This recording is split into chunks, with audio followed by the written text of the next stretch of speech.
Three bikers walked into a Montana diner looking for a bit of trouble. They found a Navy SEAL instead.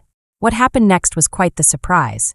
It exposed a billion-dollar weapons smuggling operation, toppled a criminal empire, and taught the Blood Ravens motorcycle gang a brutal lesson. Sometimes the most dangerous person in the room is the quiet woman drinking coffee in the corner. The bikers thought they were intimidating a lone woman, but they picked a fight with one of the deadliest combat veterans in American history. This is the story of how a few bikers made a big mistake messing with the wrong female Navy SEAL. Let's dive into the story together. We'd love to know where you're watching from. If you like this story, hit that subscribe button.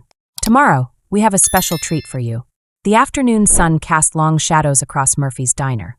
Commander Alexandra Winters stirred her coffee, watching the steam rise in lazy spirals. She'd chosen this small Montana town precisely because nothing ever happened here. After 15 years of combat operations and missions that would never make the history books, all she wanted was quiet. Emma Murphy, the silver-haired owner of the diner, approached with a fresh pot of coffee. "You're too young to look so tired," she said, topping off Alex's cup. Her warm smile reminded Alex of her own grandmother. "Just one of those days, Emma," Alex replied, unconsciously rubbing the Navy SEAL tattoo partially visible beneath her leather jacket sleeve. The older woman had no idea about the nightmares that still woke her in cold sweats, or the reason she always sat facing the door. But then, a moment of peace was shattered as three motorcycles roared into the parking lot. Their engines were deliberately loud enough to rattle the diner windows, and the other customers tensed up, conversations dying mid-sentence. Emma's smile faltered as she gripped the coffee pot tighter. The Blood Ravens had arrived.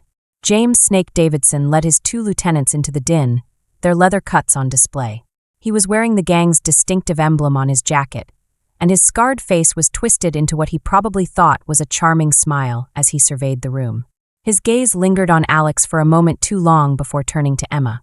"Emma, sweetheart," Snake called out, his voice carrying an edge that made several patrons look away. "We missed you at the town meeting last night." Mayor Hayes was disappointed. Emma's hands trembled slightly as she sat down. "I had inventory to do, Snake. You know that. I know how it is. I'm sure you understand.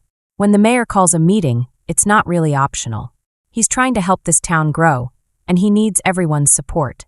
Snake replied, moving closer. Emma flinched as his hand came down hard on the counter. Alex watched the exchange silently, her coffee forgotten. She catalogued details with practiced precision. Snake's right-hand man, Viper, carried a knife in his boot. The third biker, a mountain of muscle they called Tank, had a pistol poorly concealed under his cut. Maybe Emma said, her voice stronger now. The mayor should focus on running the town instead of letting criminals dictate policy. The diner went dead silent. Snake's fake smile vanished. "What did you just say to me, old woman?" he growled. Reaching across the counter, Alex moved before conscious thought took over. 15 years of training kicked in as she grabbed Snake's wrist. She applied precise pressure to nerve clusters that made his fingers spasm open. She said, Alex spoke. Softly, but her voice carried throughout the silent diner. "The mayor should do his job," she said. Snake tried to pull away, but Alex's grip was strong. Viper and Tank moved to flank her, but she remained focused on Snake. "Let go of me," Snake snarled, "or my boys here will make you regret it." Alex smiled, but it didn't reach her eyes. "Because from where I'm standing, you've got three choices. 1, you and your friends leave now, and we forget this. Oh, that's right, 2 options. You could try something a little less adventurous, and I'll just take you all to the emergency room. Or, you could just go along with me, and we'll find out just how many bones I can break before you hit the floor. I'm sure you have no idea who you're messing with, Snake. I'm actually James, and I'm here to tell you that you've been dishonorably discharged from the Army. And you and the Blood Ravens have been running protection rackets across 3 states, but lately you've moved up to weapons trafficking. I'm just trying to give you a heads up." "Oh, did I miss anything?" The color drained from Snake's face. Tank's hand moved toward his concealed weapon, but Alex's voice stopped him cold. "I wouldn't. Your draw is slow, and you telegraph your intentions like a rookie. By the time you clear leather, this will be over for a long moment." Nobody moved. Then Snake raised his free hand in surrender. All right. We're leaving, but this isn't over." Alex released him, stepping back to give them space to exit. "It can be. That's up to you," the 3 bikers said, backing away. They tried to look menacing, but it didn't quite work out. Snake rubbed his wrist as they mounted their bikes. He shot one last glare through the window. "Who are you?" Emma whispered. "I'm sorry, but I just don't know," she said. "Who's seen enough bullies for one lifetime?" she asked. Alex sat back down and took a sip of her now cold coffee. She just felt like someone who'd seen enough trouble for one lifetime. But as she watched the blood ravens disappear down the street, Alex knew Snake was right about. One thing was for sure, this wasn't over. She'd just painted a target on her back, and if her intel was correct, the weapons trafficking was just the tip of the iceberg. The blood ravens were part of something much bigger, something that reached far beyond this small Montana town. Emma placed a fresh cup of coffee in front of her, along with a slice of apple pie. "Whatever happens next," the older woman said firmly, "you're not alone." Alex nodded, already running through scenarios in her mind. She'd chosen this town, looking for peace, but sometimes peace had to be fought for. If it was a fight the blood ravens wanted, they were about to learn why Navy SEALs were the last people you wanted as enemies. Alex agreed quietly. "I'm not alone, and neither are you." Late that evening, Alex sat in her small apartment above Murphy's diner, cleaning her Glock 19 with practiced precision. The encounter with the blood ravens played over in her mind as she considered her next move. Alex was interrupted from her thoughts by a knock at her door. "It's open," she called out, not looking up from her work. Sheriff Tom Cooper stepped inside. His weathered face betrayed concern. "Word travels fast in a small town," he said. "I heard you had a run-in with Snake and his boys." "I just had a friendly chat with some customers who were being impolite," Alex replied, reassembling her weapon. "I'm fine, though." "I know about your run-in with Snake and his boys," Cooper said, sitting down across from her. "I'm sorry to hear it. Alex, I know you've only been here 6 months, but I've been keeping an eye on you. I ran a background check and found that you've been a SEAL for 15 years with multiple commendations. I'm sure you're a great shot, but I just wanted to let you know that even my law enforcement clearance couldn't access those records. I know you can handle yourself, but I'm just worried about the blood ravens. They're not just some local gang anymore. They've got connections that go deep. Last month, my deputy found a weapons cache that would outfit a small army. Before we could secure it, orders came down from above. From the state level on down, it seems like someone's being paid to look the other way." Cooper leaned forward, lowering his voice. "Mayor Hayes holds town meetings at the Blood Ravens clubhouse. Half the city council drives new cars they shouldn't be able to afford. I've got a teenage daughter, Alex. I can't risk it, so you turn a blind eye." Alex finished for him. "I do what I can without getting my people killed." Cooper stood, adjusting his belt. "I'm not here to tell you what to do. I'm just trying to help. Just a heads up, but Snake isn't the real power in the Blood Ravens. His boss, Marcus Cross, is coming to town next week. He's connected to arms dealers across 3 continents." Alex's expression remained neutral, but her mind was racing. Cross was a name she'd heard before, during her last mission with the SEALs. Unfortunately, that mission went sideways, costing the lives of 2 of her teammates. "Thanks for the warning, Sheriff." As Cooper reached the door, he paused. "Oh, and Emma Murphy is a wonderful person. She's been serving coffee and pie in this town since I was a little kid. What you did today? Well, it's about time someone stood up for her." Cooper left, and Alex pulled out her phone and dialed a number she hadn't used in months. Jackson speaking. "Mike here. Remember that arms dealer we tracked in Baghdad? The one that got away?" "Yeah, I think I." "Oh, found his supply chain. In Montana of all places. Christ, Alex, you're supposed to be retired. I need everything you can get me on Marcus Cross and the Blood Ravens MC official channels only. I don't want to burn any of your backdoor sources." Mike sighed. "Give me 48 hours and Alex, be careful. Cross isn't someone you want to tangle with alone." "Who said I'm alone?" Cycles roared past, not blood ravens this time. This group had a different insignia, the Steel Knights. Their leader was a big, strong man named Iron. He caught Alex's eye as they passed. There was recognition there, and something else, a message. It seemed like trouble. Emma asked, her voice tired. "Maybe not," Alex replied. The Steel Knights were different. Mostly, they protected their territory, but didn't prey on civilians. If Alex's instincts were right, they might be potential allies. Her phone buzzed. Text from Mike. "Data's coming through. Cross definitely your guy. Body count makes Snake look like amateur hour. Got coordinates for weapons storage facilities. Also, local intel suggests Steel Knights MC might be enemy of your enemy."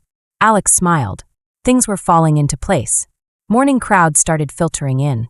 Regulars who'd witnessed yesterday's confrontation nodded to Alex with newfound respect. Word had spread. Someone had finally stood up to the Blood Ravens. Around noon, Deputy Sarah Martinez entered, making a beeline for Alex's usual booth. "Got something you?" she said quietly, sliding a manila envelope across the table. "I need to see," she said quietly, sliding a manila envelope across the table. Security camera footage from the highway showed the Blood Ravens moving something big. It looked heavy, and it looked like they had professional drivers, not their usual MMO. Alex reviewed the photos. He saw military-grade transport vehicles disguised as commercial trucks. There were armed escorts positioned with tactical precision. "When last night..." "Here's the thing," Alex said. "They're getting sloppy. Scared Snake's got his people watching this place. They're watching you, but they're not being subtle about it." Alex had noticed 2 Blood Ravens. Prospects had been parked across the street all morning, trying too hard to look casual.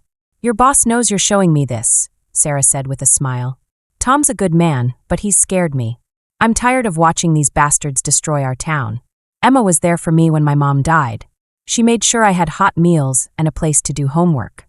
I've got her back, just like you, Alex." He studied the young deputy. "There's steel in her spine and fire in her eyes. She's another potential. Just be careful," Alex warned. "If they realize you're helping me, I can handle myself. I'm not the only one who's had enough." As if on cue, the rumble of motorcycles approached again. This time it was the Steel Knights back for more. Iron dismounted first, his massive frame filling the doorway as he entered. His eyes scanned the room before settling on Alex's. "Mind if we join you?" he asked.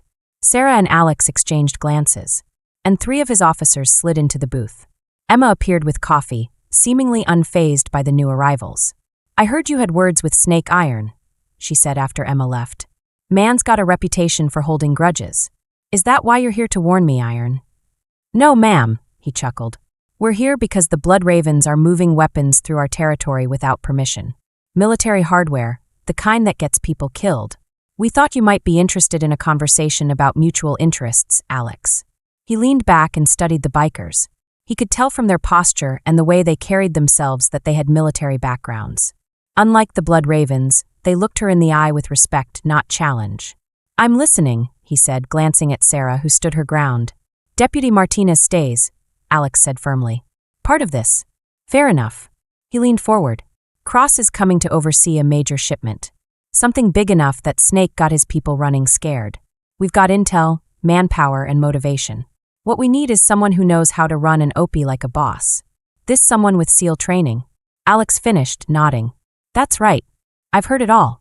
You've got personal reasons to want Cross taken down." "I understand." Alex's expression hardened. "You hear a lot. Small community. Military folks. Word gets around." Iron's voice softened slightly. "I knew Johnson. He was a good man." The mention of her fallen teammate hung in the air after a moment. Alex spoke, her voice gentle. "If we do this, we do it my way. Clean. Precise. By the book. No cowboy stuff. That's not how I would have it." "Way, Commander." As the Steel Knights left, Sarah let out a breath she'd been holding. "You sure about this, Alex?" You could see the wheels turning in his mind. The bikers mounted up through the window. The 2 Blood Ravens prospects across the street were frantically making phone calls. "No," she admitted, "but sometimes you have to work with the devil you know to take down the one you don't." The pieces were moving now. Cross was coming, bringing with him whatever operation had Snake so nervous. The Steel Knights were on board, and Sarah represented a potential link to. Alex was happy to see that legitimate law enforcement was on the case. All she needed now was a plan that wouldn't get anyone killed. It was getting late in the small Montana town when Alex's phone buzzed with an encrypted message from Mike. She opened the file to find detailed satellite imagery of 3 locations just outside the town limits. Warehouses registered to shell companies, but clearly serving as Blood Raven's storage facilities. A knock at her door interrupted her analysis. Emma stood there looking nervous, but determined. "You've got visitors," Emma whispered in the back alley. "They say they're friends of yours?" Alex asked, grabbing her Glock. She followed Emma down the back stairs in the shadowy alley. There, she found Iron and his sergeant-at-arms, along with an unexpected figure, Sheriff Cooper. "We've got a problem," Cooper said without preamble. "Cross isn't just coming for a routine inspection. He's moving his entire operation here permanently." Alex was already piecing it together, but Iron spoke up. "That's not the whole story," he said. Alex was handed a folder with some very interesting information. Our contacts spotted these guys arriving at the private airstrip outside town. The surveillance photos showed familiar faces. They were members of the same arms trafficking network Alex had encountered in Baghdad. It was the same operation that had gone wrong. They're using the Blood Ravens as cover for a major distribution hub. Cooper added, "Oh, and there's more. Mayor Hayes called an emergency council meeting tonight. They're voting to slash the police budget by 60%. I'll have to lay off half my deputies, including Sarah." Alex was pleased to see that things were falling into place. He had already decided to remove half of his deputies, including Sarah. He was confident that they were clearing the board and ensuring there would be no official resistance. Alex nodded grimly. He knew that Cross would arrive in 3 days. He also knew that the boys were already setting up additional security. Whatever they were planning, it was big. Alex studied the photos again. He knew that they would be expecting trouble from law enforcement. Maybe rival gangs, but they wouldn't be looking for a SEAL team. Alex smiled. Cooper was a former SEAL. Alex smiled. "Not exactly," he said. "My crew are former Special Forces Rangers, Marine Recon, even a couple of Delta boys. We've kept it quiet and maintained our cover as just another MC, but we've got the training." Alex raised an eyebrow. "A motorcycle club full of Spec Ops veterans. Someone's got to watch out for the little guy." Iron replied, "We've been tracking Cross for months, gathering intel, but we needed someone with your specific experience to put it all together." The back door opened and Sarah stepped out.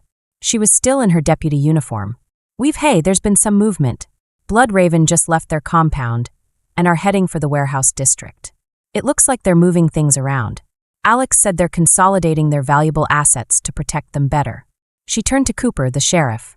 "I know you're trying to protect your people, but we're going to need some official cover for this." Cooper sighed heavily. "What did you have in mind?" "I need Sarah and any deputies you trust completely to do some selective enforcement, traffic stops, license checks, anything to slow down their movements. Gather intel. They'll complain to Hayes." Cooper warned, "Let them. It'll make them sloppy and paranoid." Meanwhile, she turned to Iron. "I need your people to start pressure testing their security. Nothing obvious, just enough to keep them looking in the wrong direction." Iron grinned. "Already started. My boys ran a few bikes past their checkpoints earlier. Got them all spun up about potential rivals moving in. Good. They'll be expecting gang warfare. They won't be looking for a surgical strike." Alex pulled out her phone. Showing them Mike's satellite imagery, she said, "We've got 3 days to map their security, identify vulnerabilities, and set up for the main event." Phone showing them Mike's satellite imagery. "We've got 3 days to map their security, identify vulnerabilities, and set up for the main event." What exactly is the main event? "We're going to let Cross set up his operation exactly as planned. We'll let him bring in his international contacts and his whole network." Then Alex smiled coldly. "We're going to take it all down at once, but we'll need one more piece of the puzzle." "What's that?" Cooper asked. "Evidence enough to bypass Hay and go straight to the feds. The kind of evidence that makes even corrupt politicians run for cover. The diner's been here for 40 years. Everybody comes through here eventually, even people who think they're too important to be seen in a place like this, and everybody talks."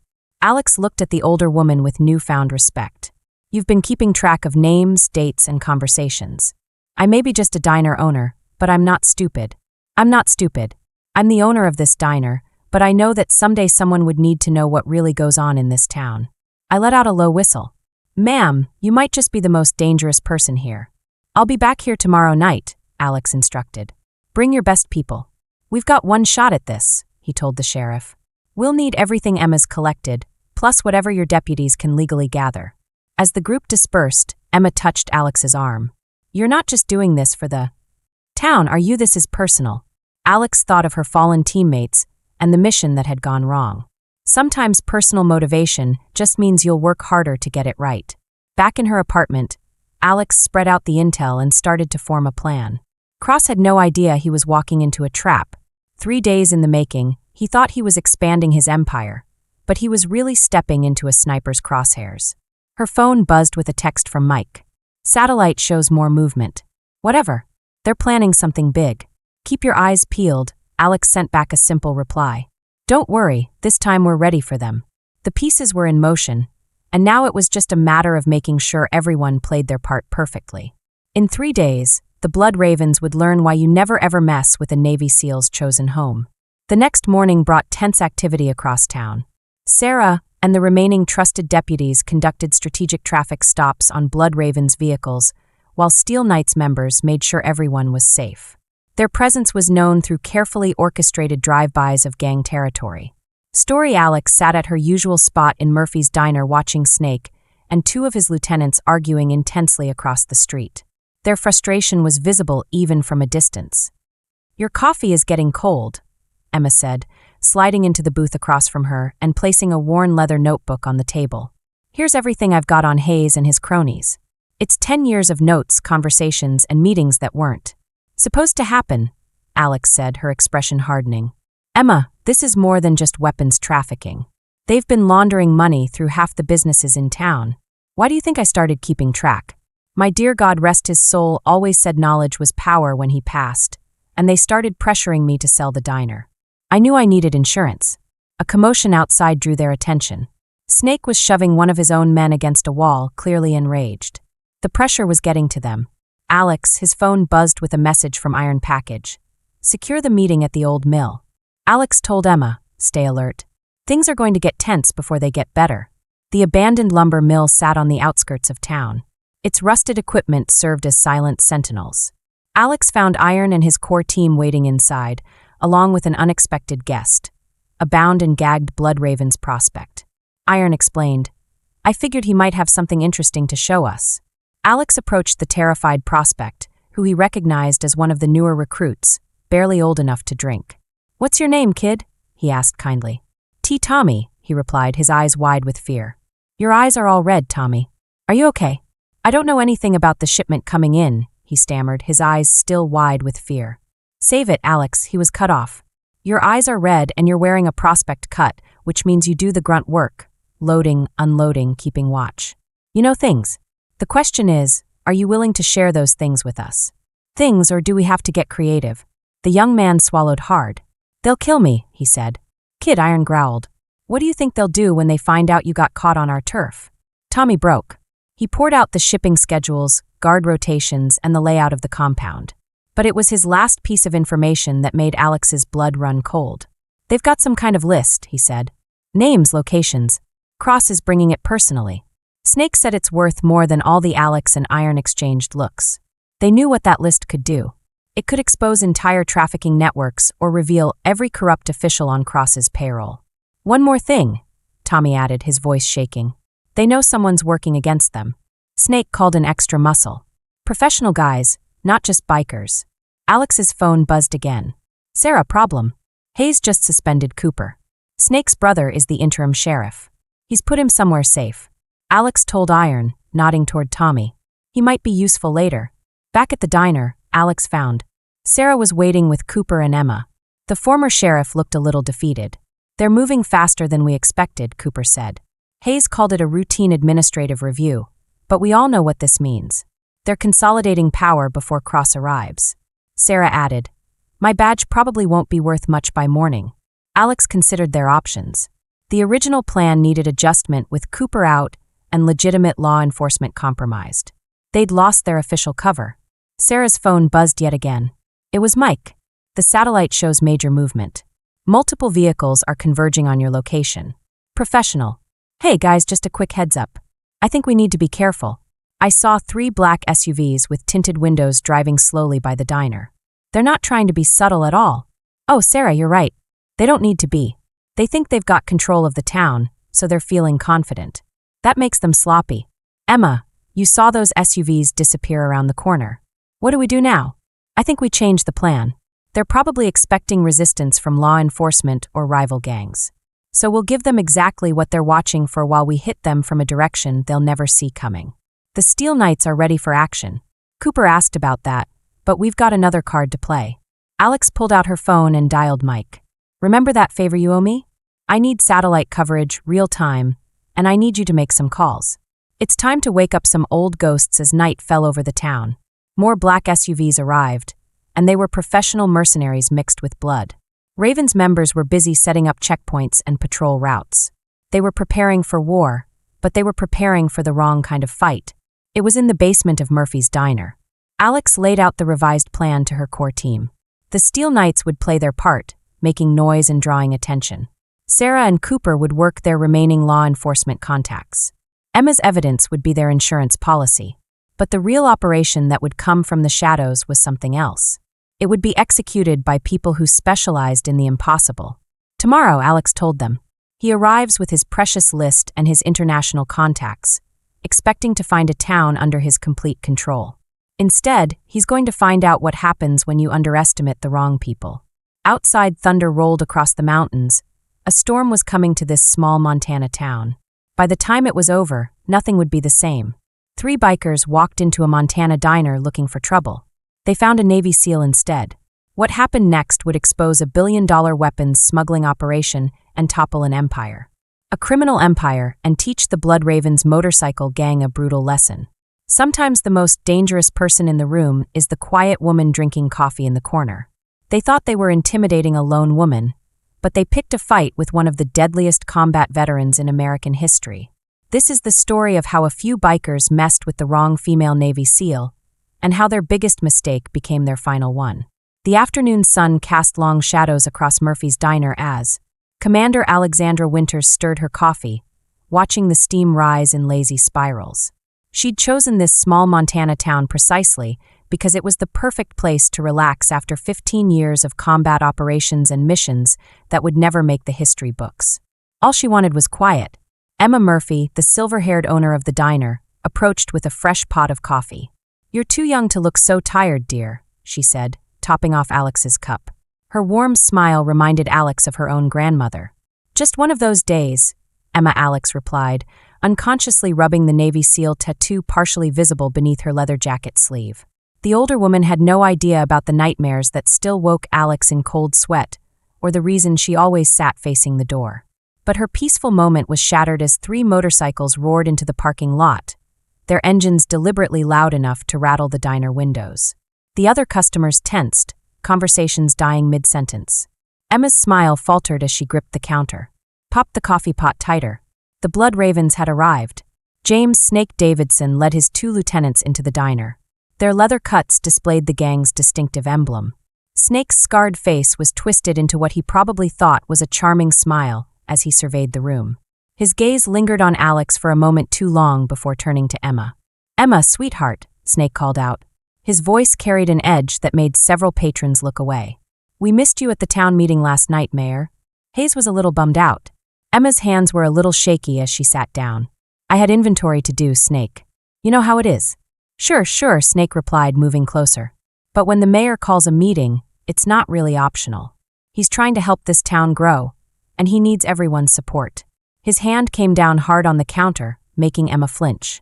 Alex watched the exchange silently, her coffee forgotten. She catalogued details with practiced precision. Snake's right-hand man. Viper carried a knife in his boot. The third biker, a mountain of muscle, they called Tank, had a pistol poorly concealed under his cut.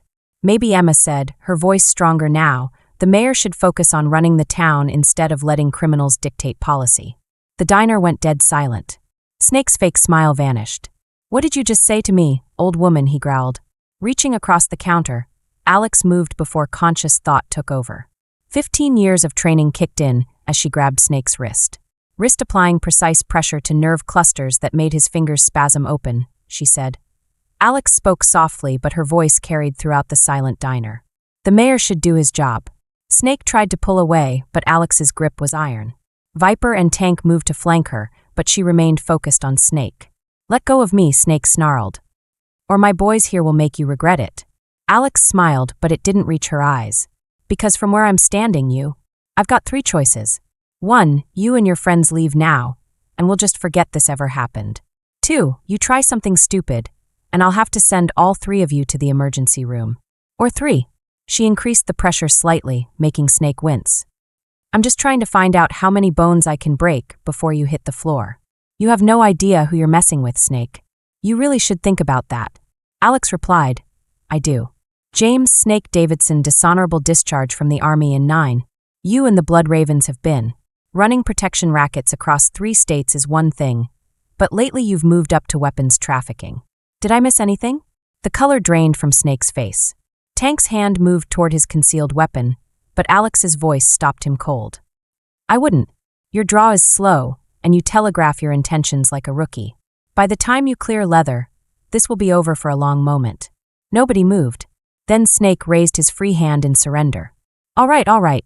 We're leaving, but this. Isn't it over yet? Alex asked, releasing him and stepping back to give them space to exit. It's up to you, really.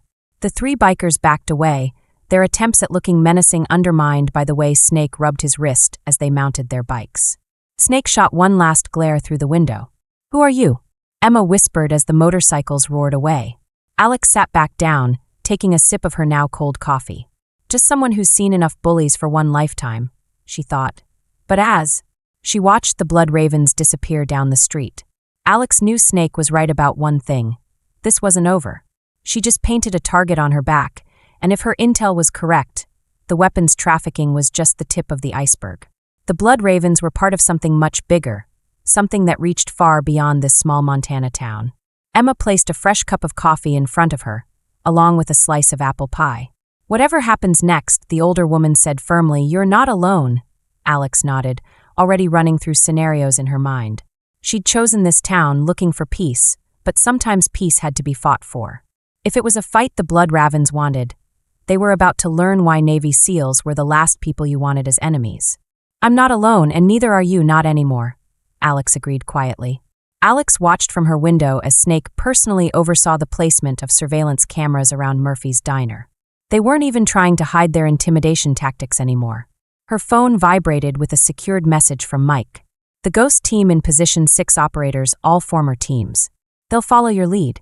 A smile tugged at her lips. Mike had come through, calling an operator. She was so happy to hear from him. Alex had worked with these men before. They owed her their lives and would work in the shadows without needing recognition or official sanction. Commander Iron's voice came through her encrypted radio. We've got movement at the airstrip. 3 private jets just landed. Looks like Cross is arriving early. Alex grabbed her gear bag, weapons, and equipment carefully chosen for the operation ahead. Copy that. Maintain distance. Let them think they've got control of the board. Downstairs, Emma was serving coffee to a mix of locals and Blood Ravens members. The tension in the diner was thick enough to cut with a knife. Alex caught Emma's eye and gave her a subtle nod. The older woman casually walked to the back, flipping the sign on the diner's door to closed before disappearing into her office. Sarah slipped in through the back door, still wearing her deputy uniform despite having been officially suspended. Hayes just called an emergency town meeting for noon. All business owners are required to attend. They're going to make their play, Alex said with a smile. It'll be a complete takeover. There are even legitimate businesses that are fronts for their operation, Sarah added in a low voice. My friend at the state police says they've been ordered to avoid our jurisdiction entirely. I've tried to get a response, but there's been no reply, no matter what I've reported. Alex checked her watch. It's only 4 hours until the town meeting. That's enough time for them to set their pieces in place. Her radio crackled. Commander, this is Ghost 1. We've got eyes on Cross. He's traveling with serious protection. I think he's former special forces, maybe even CIA. These guys aren't street thugs. Oh my, there are at least 12 operators plus Blood Raven muscle. They're heading for the main compound now.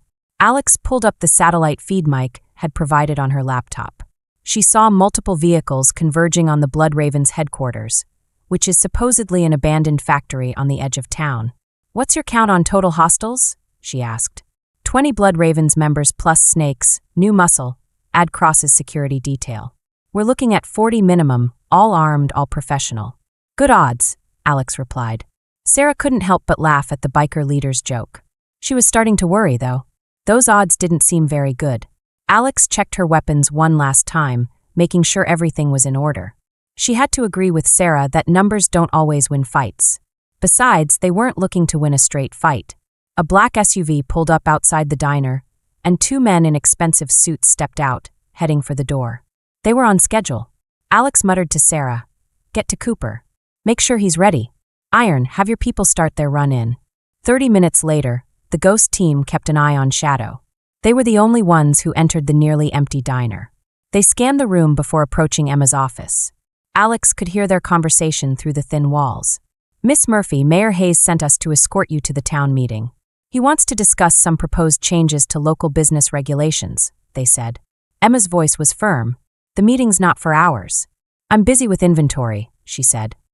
"This isn't a request, ma'am," Alex replied. He was ready to move. Emma was absolutely amazing. She handled it perfectly. "Let me get my coat," she said, as she emerged from her office. She gave Alex the slightest nod, and he knew everything was proceeding according to plan. The next few hours would determine everything. Cross and his operation were consolidating their power, preparing to turn this small town into the hub of their criminal empire. They had the numbers, the weapons, and the tactical advantage. AG didn't have any of those things. What they didn't have was the one thing that mattered most: the understanding of who they were really fighting. Alex's phone buzzed one final time. Mike's satellite shows another convoy approaching from the north. Heavy vehicles, probably a weapons shipment. Whatever they're planning, it's happening today. "Copy that," Alex replied. "Time to show them why you don't mess with the SEAL's home." She reached for her radio. "All units, Operation Ghostwalker is a go. I say again, Ghostwalker is green lit. Execute according to plan." Across town, hidden figures began moving into position. The Steel Knights mounted up their engines. Echoing off in the shadows of the mountains, 6 highly trained operators readied their weapons.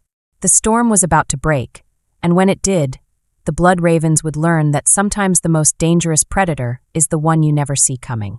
The town hall's parking lot filled quickly as locals arrived for Hayes' mandatory meeting. Black SUVs flanked the entrance while armed men in tactical gear conducted pat-downs on everyone entering. Marcus Cross sat quietly behind the mayor's podium, watching the townspeople. "File in all units, report," Alex whispered into her radio as she observed from a nearby rooftop. "Ghost, 1 in position. We have eyes on the weapons convoy. 6 trucks, heavily armed escort iron here. My boys are ready to make some noise," Sarah checking in. "Cooper's got our insurance package ready to move." Alex watched through her scope as Snake strolled around the town hall, playing the role of enforcer. The metal briefcase, handcuffed across his wrist, likely contained the list Tommy had mentioned. Names and details that could bring down trafficking networks across multiple continents. Alex ordered, and the response was immediate. The sound of dozens of motorcycles filled the air as the Steel Knights began their coordinated runs, buzzing Blood Ravens checkpoints and drawing security resources away from key positions inside the town hall. Hayes called the meeting to order, and friends, neighbors, and other community members were there to discuss some exciting changes coming to our community. Before he could continue, the building's power cut out and the emergency lights kicked in. The crowd was understandably confused. Ghost 2's status on the power station is that the primary and backup power are disabled. They're running on emergency generators only. Cross leaned forward and whispered something to Snake, the gang leader. He immediately began directing his men to secure the perimeter. Phase 2 of the Ghost team hit the convoy miles away. The weapon shipment erupted in chaos. Precise charges disabled the lead and rear vehicles, trapping the others. The professional security detail found themselves under attack from an invisible opponent. These highly trained operators were moving through the forest like wraiths. Like wraiths, the convoy has been neutralized. Ghost 1 reported minimal casualties, and all hostiles have been contained. Cross received the news through his earpiece, and his calm facade cracked slightly. He gestured to his personal security detail, clearly preparing to evacuate. "Not yet," Alex whispered, letting them feel the pressure build. Hayes was desperately trying to maintain control of the meeting. "Please, everyone," he said, "remain calm. This is just a temporary situation." The sound of explosions cut him off, and the Steel Knights had begun their assault on Blood Raven's weapons caches. Using intel from Tommy, they hit the right spots around town. The iron status is 3 warehouses burning. They're scrambling to respond, just like you said. Cross stood abruptly, his security team moving to surround him. The briefcase remained firmly attached to his wrist. "All units, prepare for Phase 3. Ghost team, get ready for Alex's orders." They were interrupted by an unexpected sight. Emma Murphy had stood up in the middle of the town hall meeting. "I have something to say," the diner owner announced firmly. She moved toward her and said, "Sit down, old woman. This isn't your time to talk." Emma replied, her voice carrying clearly through the room. "I think it's exactly my time." She pulled out her worn notebook. "I've got records here. Every meeting. Every deal. Every bribe. Dates. Times. Amounts. Mayor Hayes, would you like me to start reading?" The mayor's face went pale, and Cross's expression darkened as he assessed this new threat. "Ghost team, hold position," Alex ordered. "This wasn't part of the plan. I think we should stick to the plan for now, but let's see where it goes." "You think your little notebook scares us, Snake?" he sneered, reaching for Emma. That's when Sarah and Cooper made their move. Both former law enforcement officers stood along with several other townspeople. The dynamic in the room shifted as people began rising from their seats, forming a barrier between Emma and the Blood Ravens. Well, Cross spoke for the first time. His voice was cold and calculating. It seems we have some locals to deal with. Snake grinned, drawing his weapon. But before he could act, Alex gave the order she'd been waiting to deliver. Ghost Team, execute Phase 3, Iron push them east. All units converge on the town hall. The chaos that erupted was precisely orchestrated. The Ghost Team emerged from hiding, their coordinated attack hurting Cross's security detail exactly where Alex wanted them. The Steel Knights pressed in from the west, while hidden operators controlled the escape routes from her perch. Alex watched the pieces fall into place. Cross and his men had the numbers and firepower, but they were reacting to a plan they couldn't see. They were fighting shadows and ghosts while the real threat closed in around them. Remember, she transmitted to all units. We need Cross alive, and that briefcase secured. Everything else is secondary. The final phase was about to begin. As thunder rolled across the mountains, Alex shouldered her rifle and prepared to enter the fray personally. Sometimes the only way to end a fight is to walk straight into it. The town hall was in chaos as Cross's security team formed a protective circle around him. Snake started barking orders, but his voice was drowned out by the sound of more explosions in the distance. Ghost Team status, Alex commanded, moving swiftly from her perch toward the building. The east and west exits were covered, and they were boxed in through the windows. Alex could see Emma being shielded by the townsfolk while Sarah and Cooper maintained control of their section of the crowd. The resistance was. The town had found its courage, no longer hidden. Cross's voice cut through the chaos as he addressed the crowd. I own this town. One phone call, and I can have National Guard units here saying this is a riot. How many of you want to see your neighbors' guns used against them by military units? Alex's radio crackled. Commander Mike here. I've just intercepted communications. Cross is making calls trying to get military support by claiming domestic terrorism isn't happening. Alex replied, Execute Protocol Echo suddenly. All of a sudden, every phone in the building lost signal. Cross looked around at his useless device, and it was so hard to see him like that. Snake was right there with him asking, What's happening? Cross's security team had a professional-grade tactical jammer, and it was just what they needed. But it was so hard to see Cross's calm facade crack. He was so upset he just said, Get me out of here now. His security team was right there with him, moving toward the rear exit. They were using Blood Raven as a screen, but as they approached the door, smoke grenades crashed through the windows, filling the room with thick white clouds. The room was filled with thick white clouds. All units engage, Alex ordered, pulling on her night vision goggles. The Ghost Team breached from multiple points simultaneously in the chaos and smoke. Cross's professional security found themselves fighting an enemy they couldn't see, couldn't communicate with, and couldn't escape. Alex moved through the smoke like a wraith, her movements precise and lethal. Years of SEAL training took over as she systematically disabled threats, working her way toward Cross. Please, Mayor Hayes tried to run, but he found himself face to face with Cooper, who was going somewhere. The former sheriff asked before knocking him unconscious with a single punch. Snake pulled his gun and fired wildly into the smoke. Come out and fight, you cowards, Alex's voice came from behind him. Careful what you wish for, she said. Before Snake could turn, Alex's strike hit him in the back of the knee as he fell. A second blow knocked his weapon away. The gang leader found himself on his knees, staring up at Alex through the thinning smoke. I think you made a mistake leaving Emma alone, she said gently before rendering him unconscious. Cross was backing away, his security detail falling one by one to the Ghost Team's precise attacks. The briefcase was still handcuffed to his wrist. Commander Iron's voice came through the radio. We've got the perimeter locked down. Blood Ravens are surrendering all over town. Stay focused. Alex replied, Cross is our primary target. The arms dealer looked around frantically, realizing he was running out of options. His last two security members stood their ground, buying him time to reach for a small device in his pocket. The members stood their ground, buying him time to reach for a small device in his pocket. Ghost 3, he's got a dead man switch. Cross smiled coldly. Stand back or I release everything. Every name, every operation, sent to every major news outlet. How many of your fellow operators would die when their covers are blown? Alex emerged from the smoke, her weapon trained on him. You'd be dead before your finger leaves that button, Cross admitted. Maybe, but are you willing to sacrifice that many lives? He looked at Commander. I remember Baghdad. Winters, you couldn't save your team then, so why take the risk now? The mention of Baghdad made Alex's finger tighten on the trigger, but before either of them could act, a single shot rang out. Cross screamed as the device was shot from his hand with surgical precision. Nice shot, GS, Alex said, advancing on Cross. My pleasure. Cross clutched his bleeding hand, his composure finally shattered. You don't understand what you've done. The people I work for are about to. Alex interrupted, removing the briefcase from Mike's wrist. Mike, do you have control of the data? Affirmative, replied the Ghost Team's tech specialist. We've just finished cloning the drive. Everything is as it should be. As the smoke cleared, the scene came into focus. Bloodraven's members and Cross's security team were zip-tied on the floor. Sarah and Cooper were securing Hayes and the other corrupt officials. Emma stood proudly among her fellow townspeople, her notebook of evidence still clutched tightly. Ghost Team secure, she said.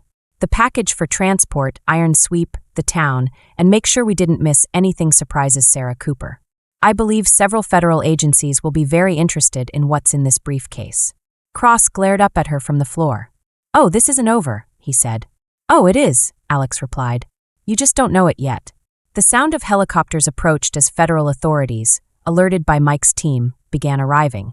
The long nightmare that had gripped the town was finally over.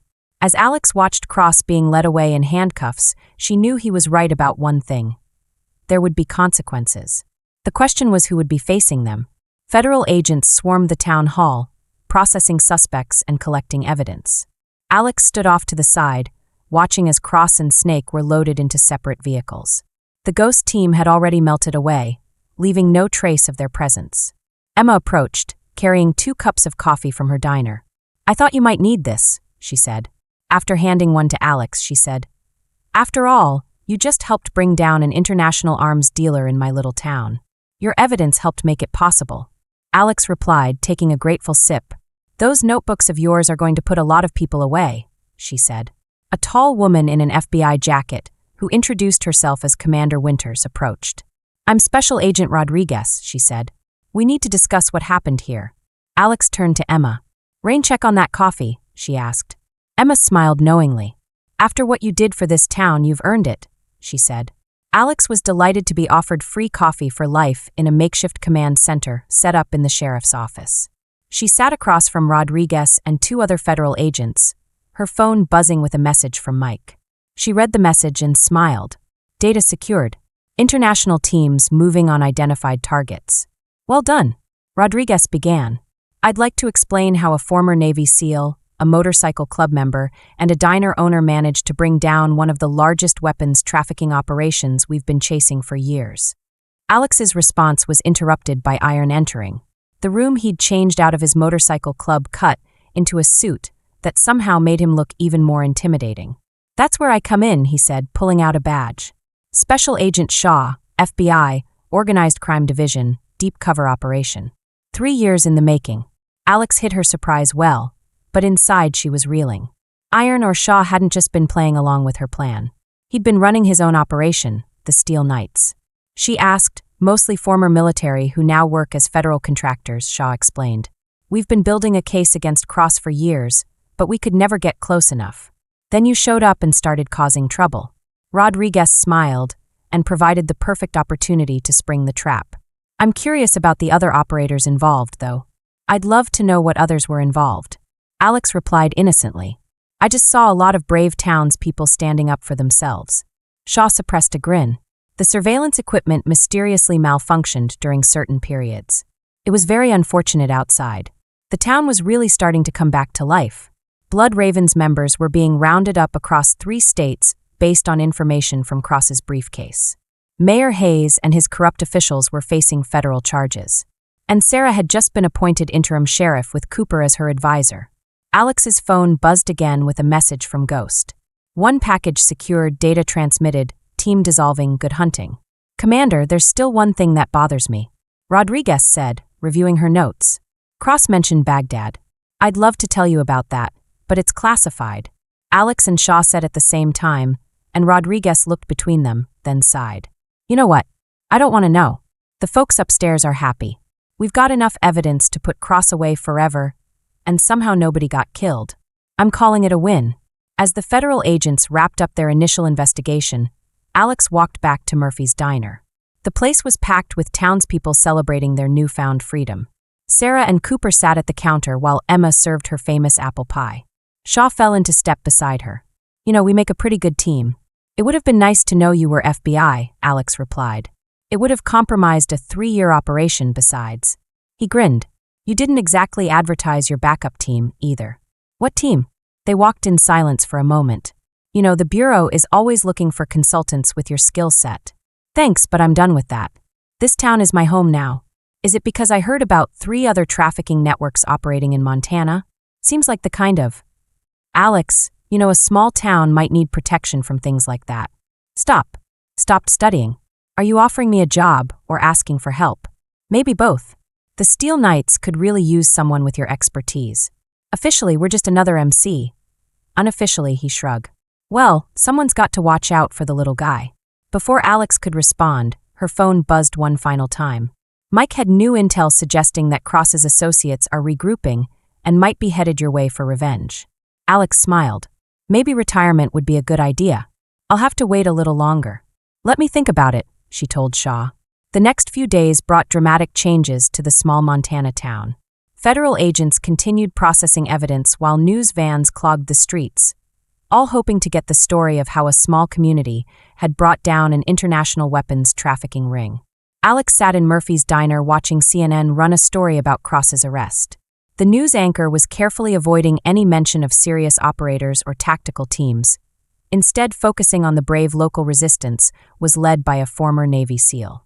"They're calling you a hero," Emma said, as she refreshed Alex's coffee. "They don't know the half of it, though." Alex replied, "Better if some things stay in the shadows." Her phone lit up with a text from Sarah. "Meeting at Cooper's place. Important." 20 minutes later, Alex found herself in Cooper's living room with Sarah, Shaw, and surprisingly, Special Agent Rodriguez. "We've got a problem," she said. Rodriguez began without any fuss. He chatted away, and Shaw leaned forward, eager to hear more. What did he give them? Names, contacts, but more importantly, he revealed the existence of something called Project Echo. It was a black book of every arms deal, every corrupt official, every hidden operation for the past decade. Alex's expression remained neutral, but her mind was racing. She'd heard whispers about Echo during her active duty days. The briefcase didn't contain the complete list. Rodriguez continued, "It was just a small part. The real database is stored somewhere else. And Cross claims his associates are moving it.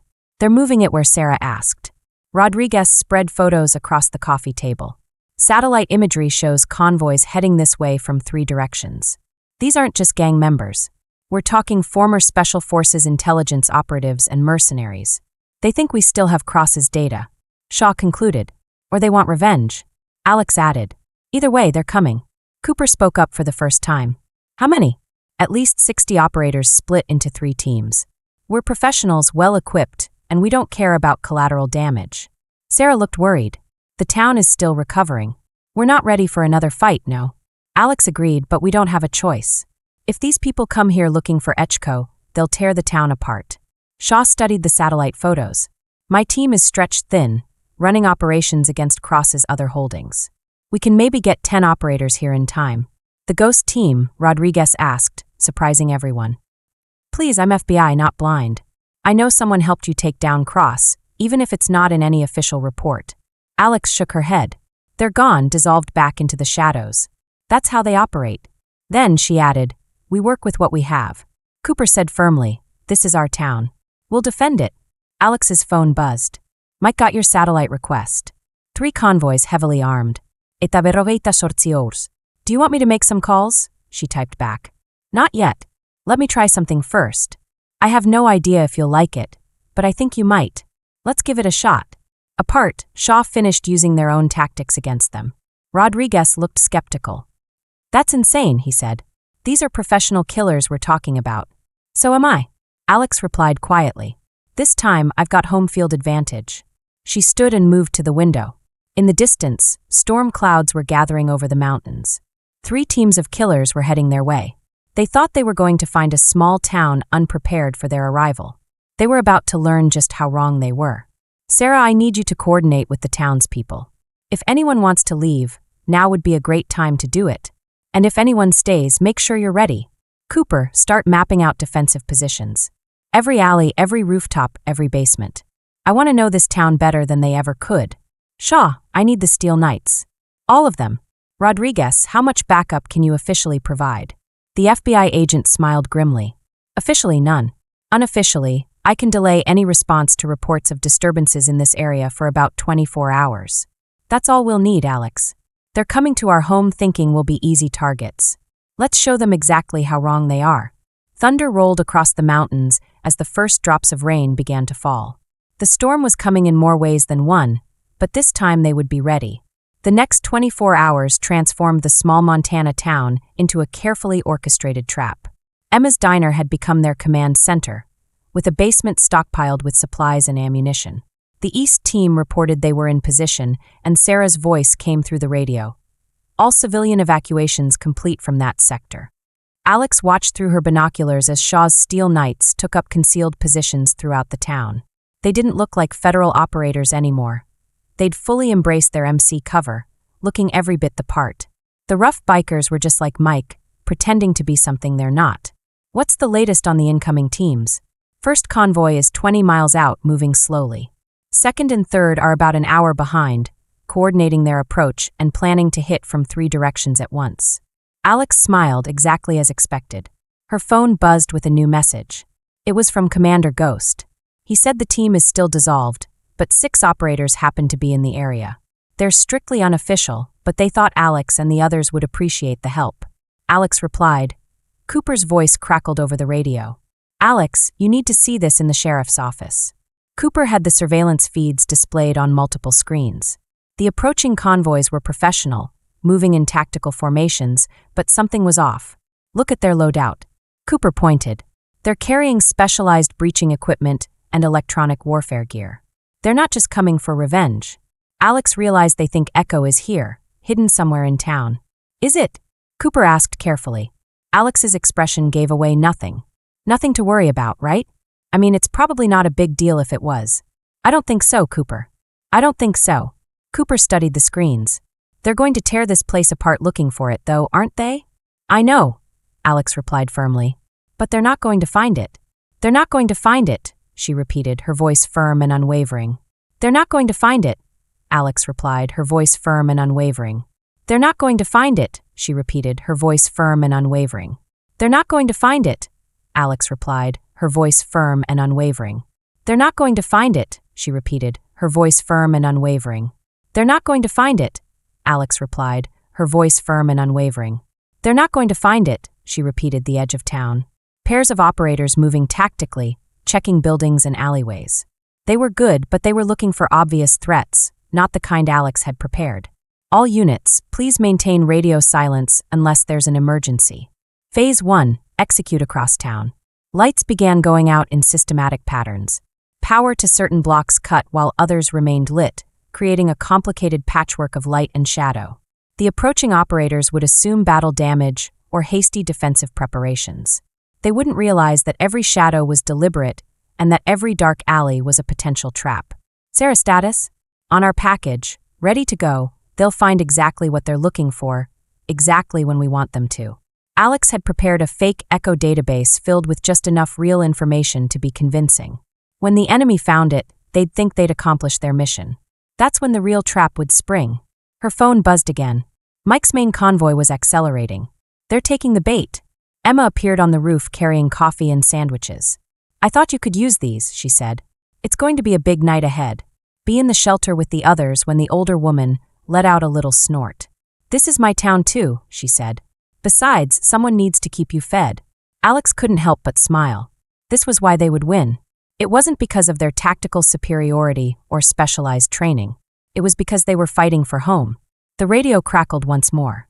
Ghost 2 Commander, came a voice through the radio. We've got movement, lots of it. They're not waiting for full dark. Alex could see through her binoculars. She could see the first major wave approaching. Vehicles were moving into position. Operators were deploying in textbook formations. Alex thought they were setting up for a systematic sweep of a small underdeep. She stood there, checking her weapons one last time. She remembered that they weren't just defending themselves. They were ending this. They were hunting these people. They came to our home thinking we'd be easy prey. Well, let's show them what happens when predators become prey. The storm finally broke. Rain began to fall, and lightning illuminated the approaching forces in the distance. Thunder rolled across the mountains like artillery fire. The battle for the soul of this small Montana town was about to begin. Alex was determined to make sure it would be a night these operators would never forget. If they survived, the rain intensified as enemy operators moved through the darkened streets. Their night vision equipment gave them confidence, but Alex knew it would also be their weakness. They were looking through a digital green haze while her people knew every shadow by heart. Alex whispered into her radio. First team moving into the kill zone. 20 operators moving in 4-man cells, heavy weapons demo gear, Shaw Steel KN.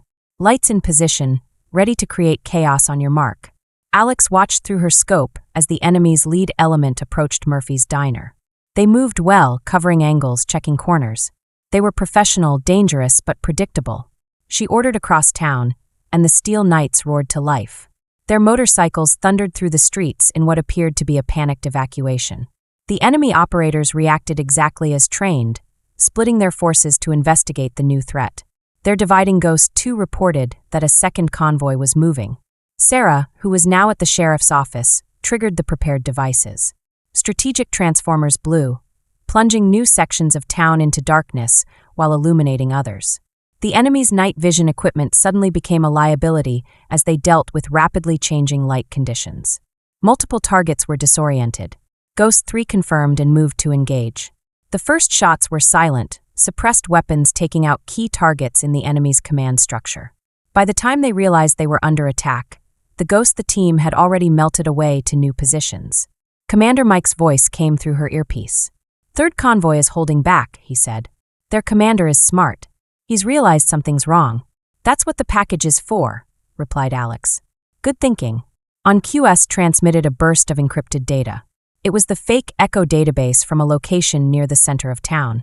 As predicted, the enemy electronic warfare team picked up the transmission. "They're moving," reported Ghost 1. "All units are converging on the transmission source." Alex smiled grimly. "Phase 3, all units, go for it." The storm above provided perfect cover as the real battle began. The Steel Knights abandoned their decoy run instead, launching coordinated attacks on the enemy's vehicles. Ghost team operators picked off anyone who tried to call for backup or establish a command position. But it was the townspeople who proved most effective. Every door that looked like an escape route led to a prepared ambush. Every shadow concealed a defender who knew exactly where to shoot. The enemy operators found themselves fighting Fant. Oh my, the OMs never managed to get a firm hold on things or bring their forces together. Commander Shaw's voice was tight with controlled excitement as he ordered. "They're falling back to preset rally points." Alex added, "No, they're falling back to where we want them." The fake Echo data had led them straight into the town's old warehouse district, a maze of buildings rigged with motion sensors and prepared firing positions. As the enemy operators sought cover, they found themselves being herded into increasingly smaller spaces. Ghost team status, 15 targets. Alex switched channels. "Mike, what's the third convoy doing?" she asked. "Finally moving in." "Perfect," Sarah replied. "Initiate the final sequence." The remaining street lights shut down completely, plunging the town into total darkness. The storm above intensified, rain hammering down as lightning split the sky through her thermal scope. Alex watched the enemy remain, their remaining forces clustering together in the warehouses.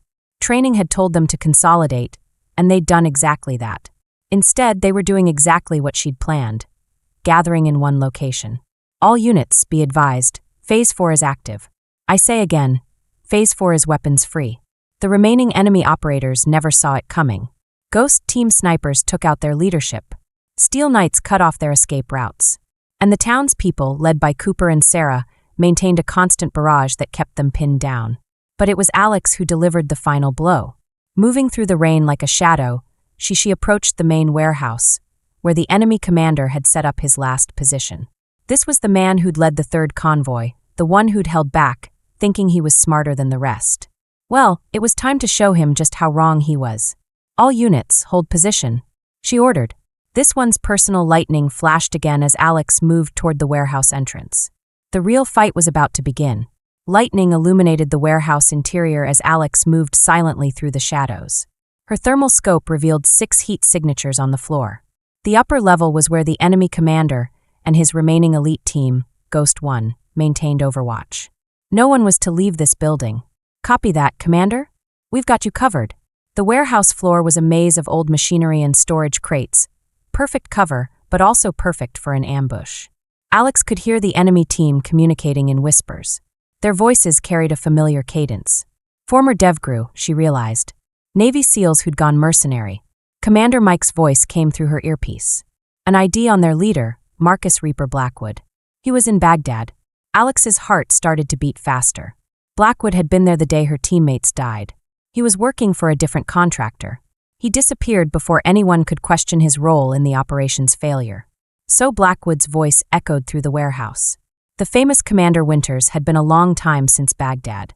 Not long enough, Reaper. You know why we're here. Give us Echo, and maybe some of these towns people survive the night. Alex moved between shadows. The shadows were changing positions, still hiding behind civilian casualties. Blackwood, just like Baghdad, a burst of gunfire replied, rounds impacting where she'd been seconds before. These weren't random shots. Blackwood's team was trying to hurt her into a kill zone. Baghdad was business. Blackwood called out, just like this is, you really think your little town can stand against what's coming? Cross was just the beginning. Ghost Team status on the other forces was contained and neutralized. Steel Knights are running clean up, only targets remaining. Are you in your building, Alex? She smiled, her voice full of concern. I'm sorry to tell you that your backup isn't coming. There's more gunfire, but it's more controlled this time. They were getting frustrated and making mistakes. 2 operators moved to flank her position, but Alex was already gone. I don't think you understand, Blackwood. Do you understand now, Blackwood? Alex replied, her voice full of emotion. Cross's organization wasn't the head of the snake. We are. Echo contains everything. Every operation. Every contract. Every killer for hire. With that data, we control it all. Echoing. You don't control anything, not anymore. She triggered the devices Sarah had planted earlier. The flashbangs detonated on the upper level, followed by smoke grenades. The enemy's night vision equipment became worse than useless as the warehouse filled with disorienting light and smoke. Ghost Team, external threats negative. Commander, building is secure. No reinforcements approaching. Alex moved upward, using the chaos to her advantage. The first operator never saw her coming. A quick strike to the throat, another to the temple. Silent and efficient. The second. Alex tried to radio for help, but only static came through. The town's radio jammers were still active, cutting off all communication. It's over, Reaper. Alex called out. Your men are dead or captured. Your operation is blown. Surrender now like your team surrendered in Baghdad. The taunt was meant to enrage her, but it had the opposite effect. It brought perfect clarity through the smoke and strobing lights. Alex moved like a ghost, and the third and fourth operators fell to precise shots. The fifth managed to get off a burst. Alex's knife found his throat before there was any fire. Then it was just her and Blackwood. You know what your problem is, Winters? His voice was behind her now. You still think like a SEAL, honor, duty, protecting the innocent. The world doesn't work that way anymore. You're wrong. Alex turned, facing him. That's exactly how it works.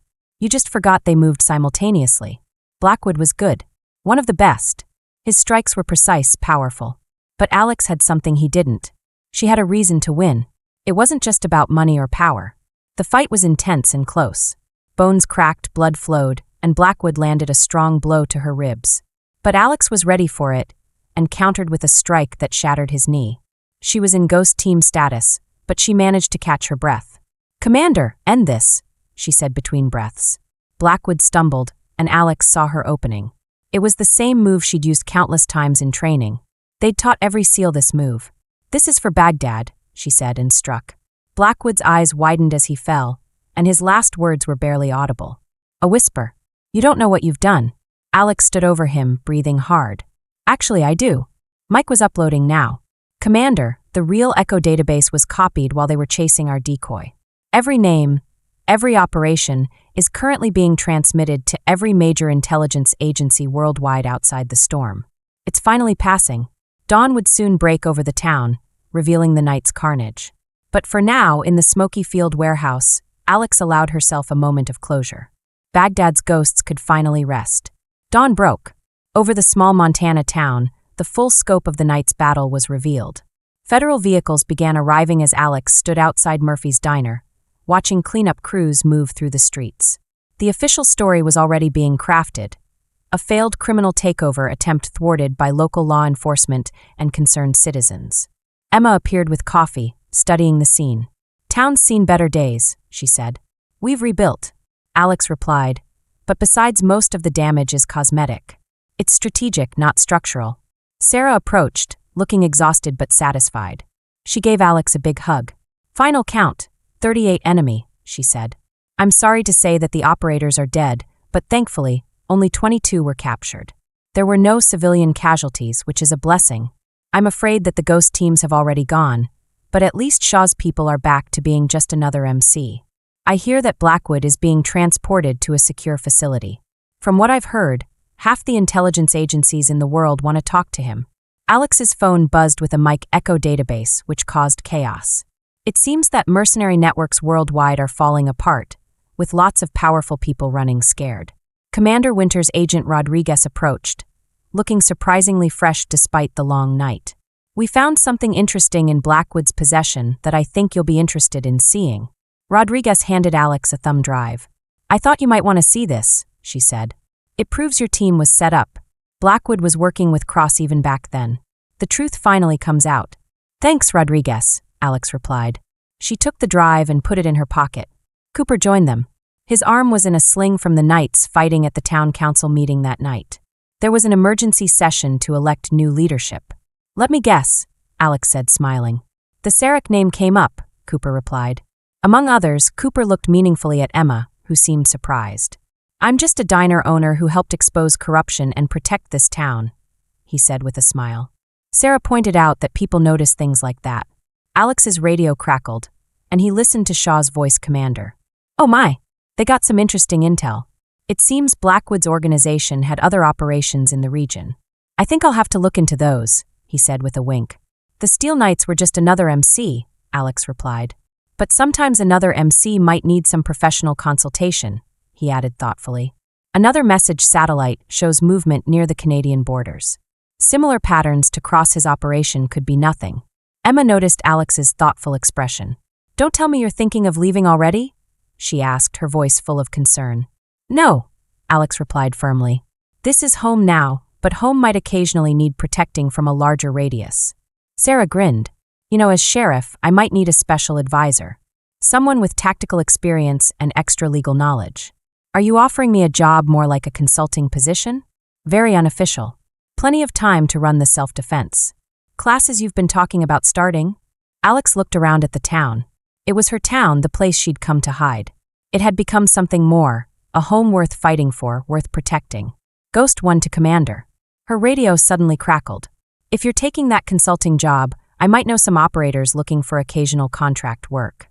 It's strictly legitimate, of course." "Of course," Alex replied, smiling. Emma refilled their coffee cups.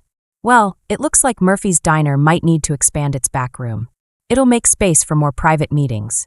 "Planning for the future, honey," Emma said with a smile. "After what this town just lived through, we're all planning for a better future." The morning sun climbed higher, highlighting the damage that would need repair, but also showing the strength of a community that had faced impossible odds and emerged stronger. Alex's phone buzzed one final time. "Mike Baghdad file confirms everything. Your team's names will be cleared. Justice served." Finally, Alex whispered, looking around at her newfound family. She felt Emma's maternal strength, Sarah's determined leadership, Cooper's steady reliability, and Alex felt something she hadn't experienced since before Baghdad. She'd been so worried about the situation there, but as Shaw had suggested, there were other towns and other threats. The work wasn't over, it was just changing shape, and somehow that felt exactly right. 3 months after the battle that had changed everything, Murphy's Diner was busier than ever. The basement, once a simple storage space, had been renovated into what Emma jokingly called the Situation Room, a secure meeting place for Alex and her growing network of allies. Alex sat at her usual booth, reviewing reports from Shaw's teams about suspicious activity along the Canadian border. Sarah, who had just been officially elected as sheriff, joined her with fresh coffee. "I've got something interesting," Sarah said, sliding a file across the table. "Remember those warehouse raids last week? We found documentation linking 3 state officials to Cross's old network. Loose ends." Alex mused. "They're all scrambling since Echo went public." Speaking of scrambling, Sarah nodded toward the TV mounted in the corner. The news was showing footage of another high-profile arrest, a weapons dealer with connections to Cross taken down in Seattle by unknown operators. Alex smiled, recognizing Ghost Team's handiwork. "Your friends have been busy," Sarah commented. "I just see effective law enforcement at work." The diner door chimed as Cooper entered with Shaw, both looking serious. "What's up?" Alex asked. "I've got some news," Shaw replied, placing a laptop on the table and showing surveillance photos.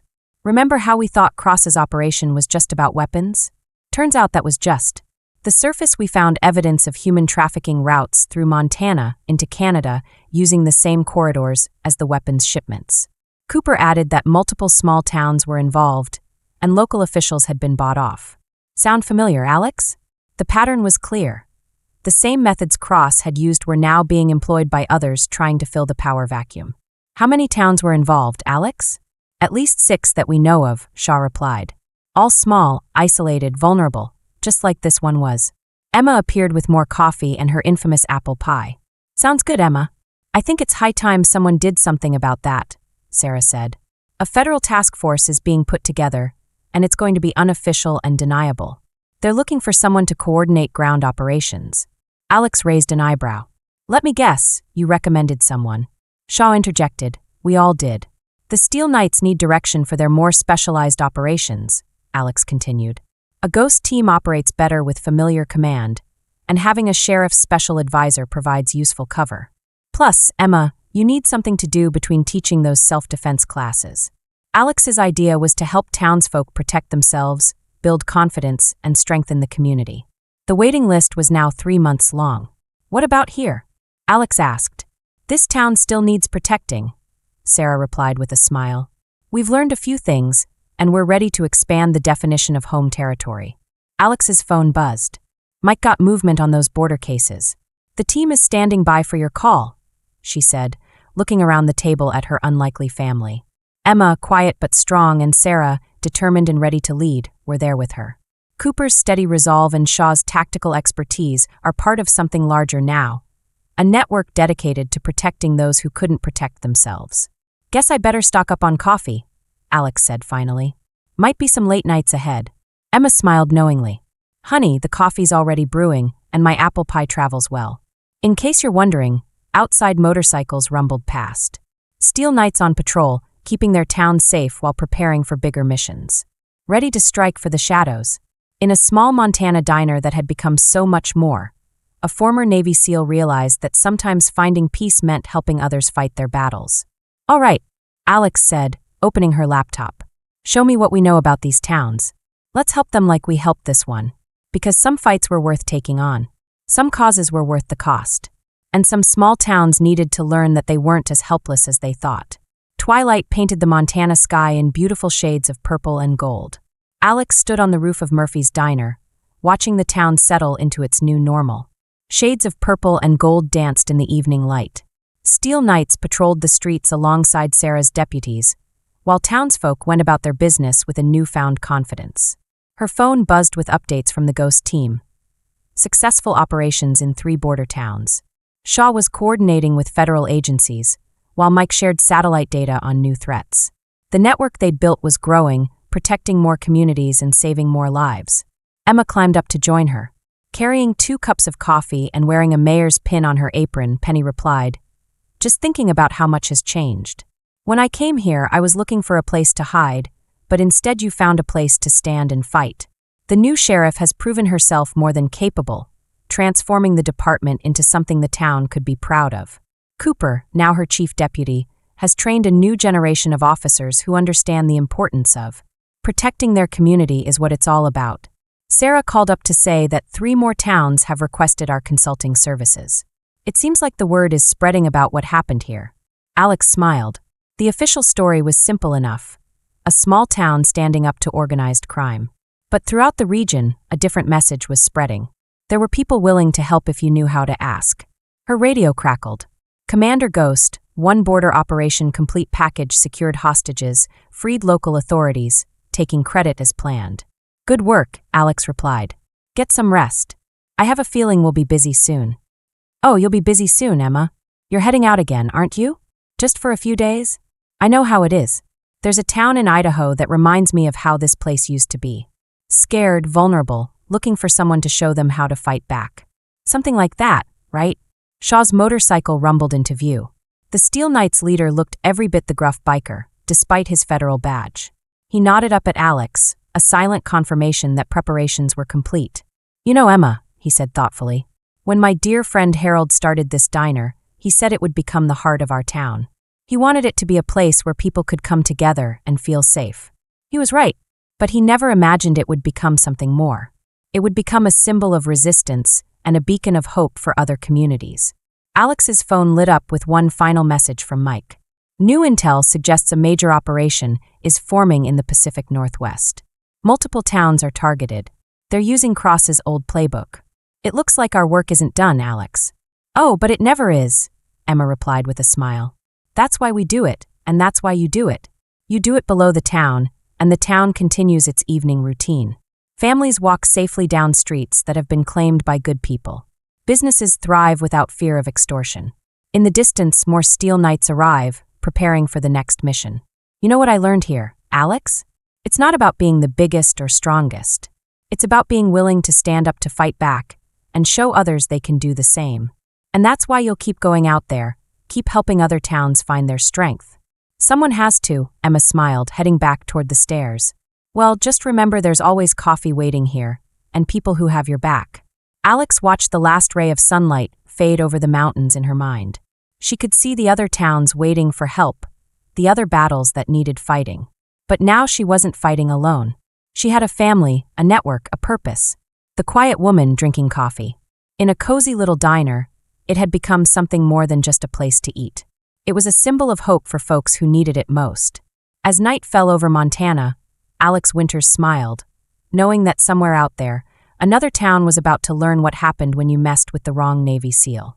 Because some stories don't end. They just change shape, becoming legends that inspire folks to find their own strength, their own courage, and their own way to fight back. And in a small diner in Montana, that legend had only just begun.